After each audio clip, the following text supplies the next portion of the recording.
সম্মানিত সাংবাদিক বন্ধুরা, আমি আপনাদের সামনে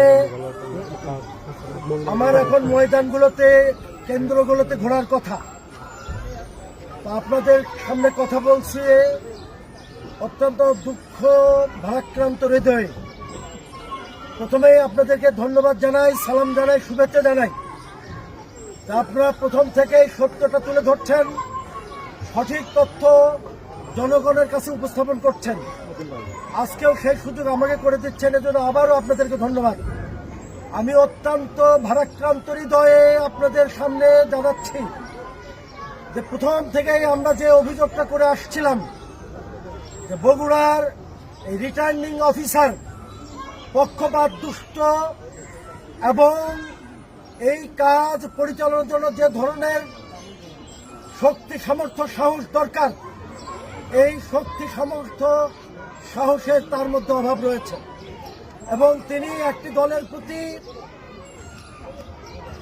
আগে থেকেই দুর্বল হয়ে অথবা বাধ্য হয়ে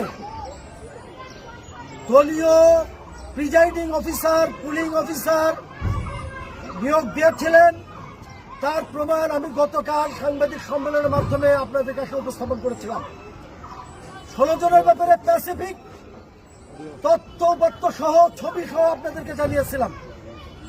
জাতীয়তাবাদী ব্যাংকার্স ফোরামের সমিতির সভাপতি পর্যন্ত এই নির্বাচন পরিচালনা প্রিজাইডিং অফিসারের দায়িত্ব পালন করেছে। জুলাই আন্দোলনে শহীদদের মামলার আসামি এখানে প্রিজাইডিং অফিসারের দায়িত্ব পালন করছেন। আজকে অত্যন্ত ভারাক্রান্ত হৃদয়ে আপনাদের সামনে বলছি, আমরা যে জায়গায় বসে আছি এই মালতীনগর প্রাইমারি স্কুলের কেন্দ্রে, আপনারা ইতিমধ্যেই জেনেছেন যে আমাদের এজেন্টের কাছ থেকে অগ্রিম রেজাল্ট শিটে স্বাক্ষর নেওয়া হয়েছে বাধ্যতামূলক। এখান থেকে প্রমাণ হয় যে একটি পাতানো ইঞ্জিনিয়ারিং নির্বাচন অনুষ্ঠিত করতে যাচ্ছে এই রিটার্নিং অফিসার। আমরা তীব্র নিন্দা, ঘৃণা, প্রতিবাদ জানাই।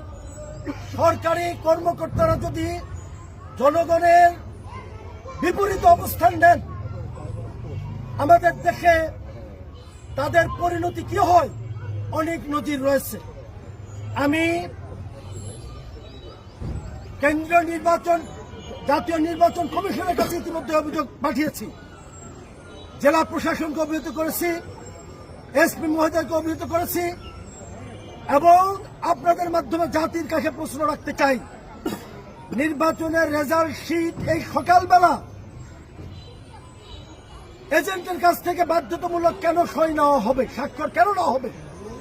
রেজাল্ট কি এখনই ঘোষণা করবেন তারা কি রেজাল্ট প্রস্তুত করে রেখেছেন যে শুধু ঘোষণা বাকি, সুতরাং একটা স্বাক্ষর নিয়ে রাখি?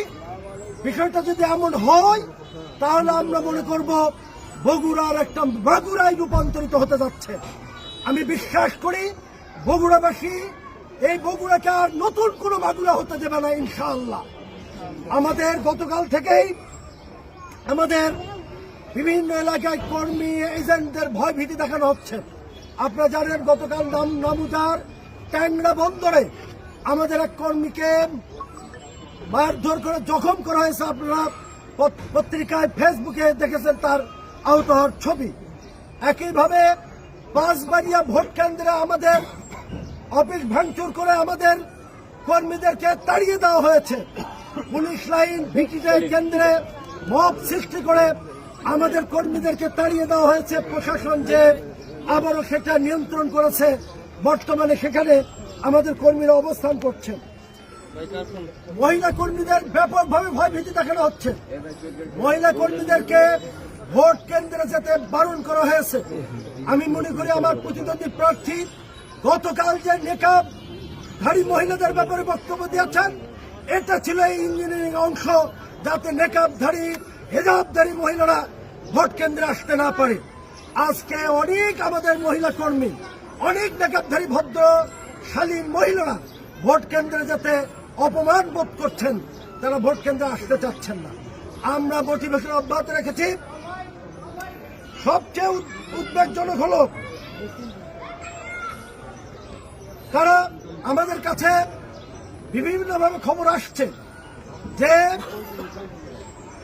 বিভিন্ন কেন্দ্রে মব সৃষ্টি করে ভোট শেষ হওয়ার আগেই একটা ইঞ্জিনিয়ারিং এর মাধ্যমে ভোট চুরি নয়, ভোট ডাকাতি নয়, পুলিং এজেন্ট,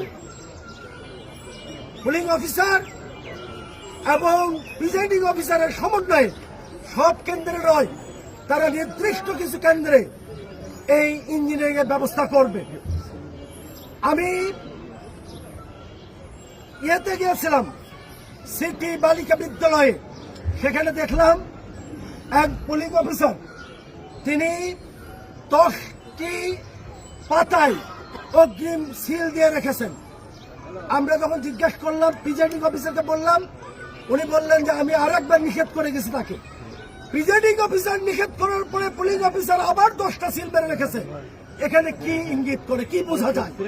এখানে তাদের মাধ্যমে ইঞ্জিনিয়ারিং হচ্ছে। এই ইঞ্জিনিয়ারিং এর বিরুদ্ধে আপনাদের পাশে চাই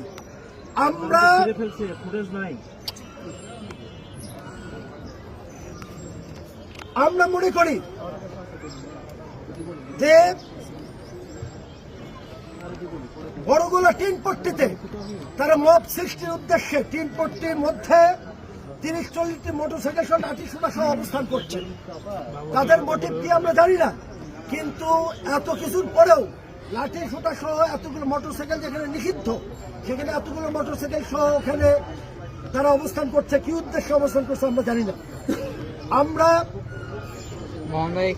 আমাদের বিভিন্ন কেন্দ্রে এজেন্টদেরকে হুমকি দেওয়া হচ্ছে, বিশেষ করে মহিলা এজেন্টদেরকে দেখে নেওয়া হবে, চাকরি দেওয়া পাবে না, বিভিন্নভাবে মানে তাদেরকে হাসতে হাসতে পরিবর্তিত করা হবে। ঠনঠনিয়া মাদ্রাসায় একজন মহিলা এজেন্টকে একজন সাবেক কাউন্সিলর ভোট দিতে হুমকি দিয়ে গেছে যে পরে দেখে নেবে। এইভাবে একটা ভীতিকর পরিবেশ তৈরি করা হচ্ছে যাতে ভোটাররা উপস্থিত হতে না পারে। আর ইঞ্জিনিয়ারিং মাধ্যমে তাদের 5-8টা গোলাম কিছু প্রিজাইডিং এবং পুলিং অফিসারের মাধ্যমে একটা ইঞ্জিনিয়ারিং করে তারা বিজয় লাভ করতে চায়। আমি মনে করি এটা হতে দেওয়া যাবে না। ভালো খবর হলো, আমরা ধন্যবাদ জানাই প্রশাসন অবশ্য এ ব্যাপারে যথেষ্ট দায়িত্বশীল ভূমিকা পালন করছেন। জেলা প্রশাসন অত্যন্ত শক্ত অবস্থানে রয়েছে।